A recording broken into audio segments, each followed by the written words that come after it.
Hi viewers, welcome to our channel. ప్రస్తుతం మనతో పాటు సీనియర్ జర్నలిస్ట్ దాము బాలా సర్నర్ వారితో మాట్లాడదాం. నమస్కారం సార్. నమస్తే. సార్, సమంత గారిని హెల్త్ ఇష్యూస్ ఎప్పుడు కూడా వెంటాడుతూనే ఉన్నాయి సార్. ఇప్పుడు ఆమెకు సంబంధించిన ఒక ఫోటో సోషల్ మీడియాలో వైరల్ అవుతుంది. ఆ ఫోటోలు అంటే గాయాలతో ఉంది, ఒక బెడ్ మీద పడుకొని ఉంది. సో ఇప్పుడు అది అభిమానులు అయితే కాస్త కలవరపరుస్తుంది. అసలు ఏమైంది సమంతకి, ఎందుకు ఈ గాయాలు అయ్యాయి అని చెప్పేసి అసలు ఏం జరిగింది సార్?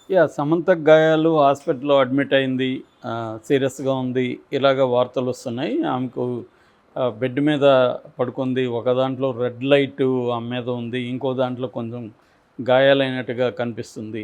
సో ఈ ఫోటోలు ఆమె షేర్ చేసింది యాక్చువల్గా దీంట్లో ఇన్స్టాలో. సో దీన్ని చూసి అందరూ కూడా ఆందోళన చెందుతున్నారు. రెండోది ఇంకొక పుకారు ఏమొస్తుందంటే షూటింగ్లో ఏదో గాయాలైనాయని కూడా వస్తుంది. ఎందుకంటే 4-5 రోజుల ముందే ఆమె తన daily life, A day in life అనే ఒక వీడియో చేసింది.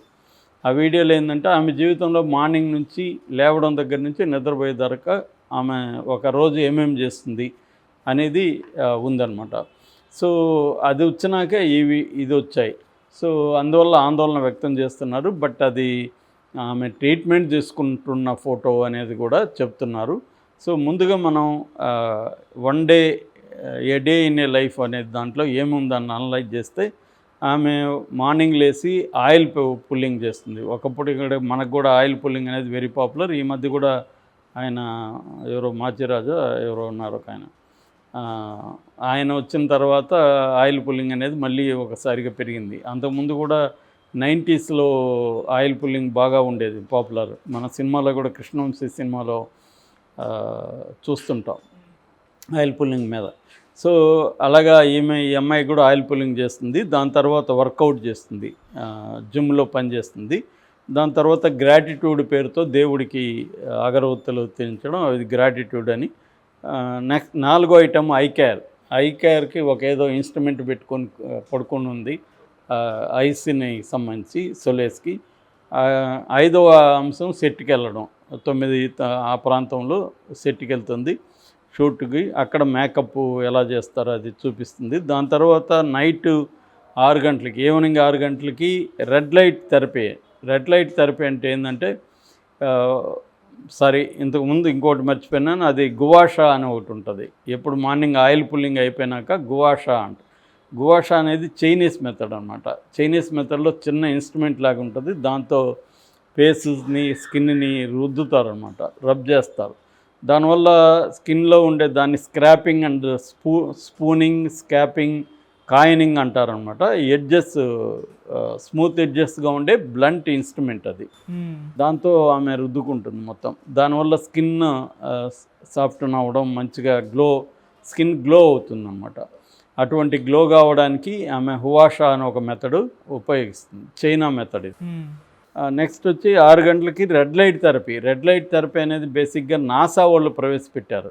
అంటే స్మాల్ లో రెడ్ లైట్ ఉంటుంది, దాని ద్వారా ఒక ఇన్స్ట్రుమెంట్ లాగా ఉంటుంది అనమాట. దాంట్లో అవి మొక్కలకి ఇవ్వడం ద్వారా మొక్కల్లో ఉత్పత్తి అనేది పెరుగుతుంది అనేది నాసా వాళ్ళ ప్రయోగాలు ఇదన్నమాట. దాన్ని ఈ మధ్య మనుషులు కూడా వాడుతున్నారు. దీనికి భేదంగా యాంటీ ఏజింగ్ టెక్నిక్ అంటారు దీన్ని. అంటే మన వయసు తొందరగా ముసలోళ్ళు కాకుండా స్కిన్ అనేది ఏజ్ తెలియకుండా ఉంటుంది. అంటే రింకిల్స్ ఉండవు, తర్వాత బాడీ మీద వచ్చే ర్యాషెస్ కానీ, రెడ్నెస్ కానీ, యాక్నే అంటారు, స్కార్స్, ఇవన్నీ పోతాయన్నమాట, స్మూత్గా ఉంటుంది.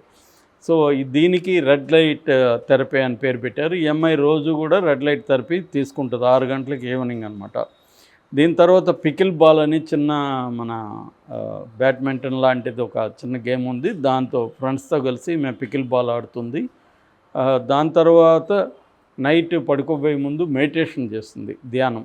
అంటే ఆ రోజు ఉన్న స్ట్రెస్ ఇవన్నీ వెళ్ళడానికి మెడిటేషన్ చేస్తుంది. ఫైనల్గా 10:30 ఆ ప్రాంతంలో నిద్రపోతుంది. ఇది ఆమె షెడ్యూల్ మొత్తం పెట్టింది. సో మనకు తెలుసు సమంత తన వ్యక్తిగత విషయాలను కూడా రెగ్యులర్గా షేర్ చేసుకుంటుంటుంది. ఆమె బ్యాడ్ అయినా గుడ్ అయినా అన్నీ షేర్ చేసుకుంటుంది. దుఃఖమైన, బాధ అయినా, సంతోషమైన అన్నీ కూడా పంచుకోవడం ద్వారా అదొక రకమైన థెరపీ అని చెప్పుకోవచ్చు. అంటే పబ్లిక్తో షేర్ చేసుకోవడం ద్వారా నీకు కొంత సొలేస్ వస్తుంది, దానివల్ల రియాక్షన్స్ వస్తాయి, పబ్లిక్ కొంత ఎంగేజ్ అవుతావు. ఇటువంటి టెక్నిక్ని చాలామంది సెలబ్రిటీలు ఫాలో అవుతుంటారు. సెలబ్రిటీలే కాదు, మామూలుగా ఈ మధ్య మనం చాలామందిని చూస్తుంటాం ఫేస్బుక్లో కానీ, ఇన్స్టాలో కానీ, ఎక్స్లో కానీ వీళ్ళు షేర్ చేసుకుంటుంటారు. అవును. అలాగా ఈ అమ్మాయి షేర్ చేసుకుంటుంది. ప్రధానంగా నెక్స్ట్ ఐటెంకి వస్తే మొన్న వచ్చిన ఫోటో, గాయాల ఫోటో ఏదైతే ఉందో అది ఈమెకి మయోసైటిస్ అనే ఒక జబ్బు ఉంది.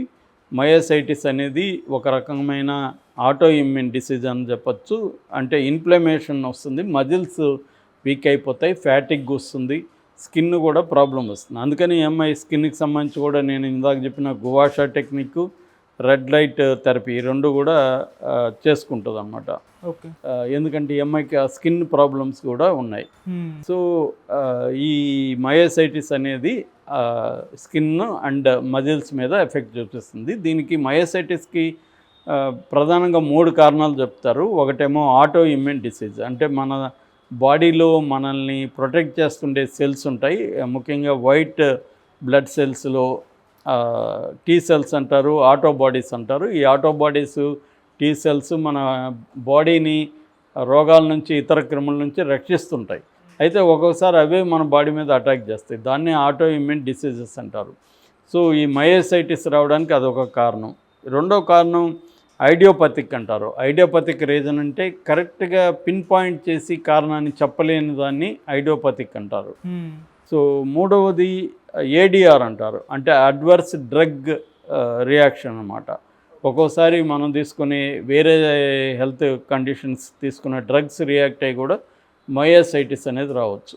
ఈ మయోసైటిస్ అనే దానికి పర్మనెంట్ క్యూర్ లేదు. మన డయాబెటీస్ని ఎలాగైతే మేనేజ్ చేసుకుంటున్నామో మయోసైటిస్ని కూడా మేనేజ్ చేసుకుంటుండాలి. అందుకని ఈమె రెగ్యులర్గా ట్రీట్మెంట్ తీసుకోవాలి. దీనికి సంబంధించి కొన్ని రకాల లైఫ్ స్టైల్ చేంజెస్ కూడా చేసుకోవాలి.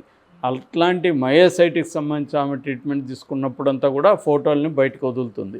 ఓకే. సో అలాగా ఈమె మొన్న కూడా మయోసైటిస్ సంబంధించి హాస్పిటల్లో జాయిన్ అయ్యి ఆ ఫోటోలను రిలీజ్ చేసింది. ఆ ఫోటోలు చూస్తే గాయపడినట్టుగా ఉంది, సీరియస్గా ఉంది, కొంత గాయాల్లాగా అనిపిస్తుంది. కానీ అది లైట్ ఫోకస్ అవ్వడం వల్ల అలా వచ్చిందా, లేకపోతే ఆమె స్కిన్ మీద ఏమన్నా ర్యాషెస్ వచ్చిందా అనేది తెలీదు. ఏదేమైనా ఆందోళన వ్యక్తం చేస్తున్నారు. ప్రజెంట్ అయితే ఆమె సినిమాలు కూడా పెద్దగా చేయట్లేదు. ఆ మధ్య తన సొంత సినిమా ఒకటి అనౌన్స్ చేసింది, కానీ దాన్ని ముందుకెళ్తున్నట్లేదు. ప్రజెంట్ అయితే సిట్టడాల్ హనీ బన్నీ అనేది కంప్లీట్ అయింది. ఇప్పుడు ఇంకొక సినిమాలో సేమ్ దీన్ని ఎవరైతే డైరెక్ట్ చేశారో, అంటే ఫ్యామిలీ మ్యాన్ 2లో ఈమె యాక్ట్ చేసినప్పుడు రాజ్ నిడుమూరు అండ్ డికే కృష్ణ, అంటే డి కృష్ణ అనమాట ఆయన. సో వీళ్ళిద్దరూ కలిసి, అంటే దాసరి కొత్తపల్లి కృష్ణ, డీకే అంటే దాసరి కొత్తపల్లి కృష్ణ. సో ఈ డీకే కృష్ణ ప్లస్ రాజ్ నిడుమూరు, రాజ్ డీకేనే వాళ్ళిద్దరూ కలిసి పెట్టుకుంటారు. వీళ్ళు హాలీవుడ్లో కూడా కొన్ని సినిమాలు తీశారు. దాని తర్వాత ఇండియాలో వీళ్ళు web series family man, Farzi, తర్వాత ఇప్పుడు ఇది సిట్టడెల్ అనేది ఇంగ్లీష్ సిరీస్ని వీళ్ళు తెలుగులో నెట్ఫ్లిక్స్కి రీమేక్ చేస్తున్నారు, హిందీలో, మొత్తం ఇండియా వైజ్గా.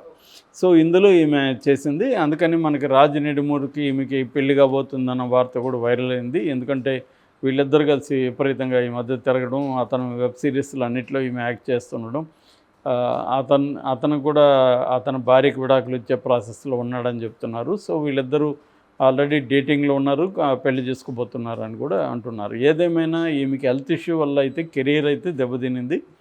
సో అంటే వేగం, ఆమె చాలా వేగంగా సినిమాలు చేసేది, ఆ వేగం దెబ్బతినింది. బట్ కంప్లీట్గా అయితే లేదు, ఆమె హెల్త్ చూసుకుంటూ సినిమాలు చేస్తూ ఉంది.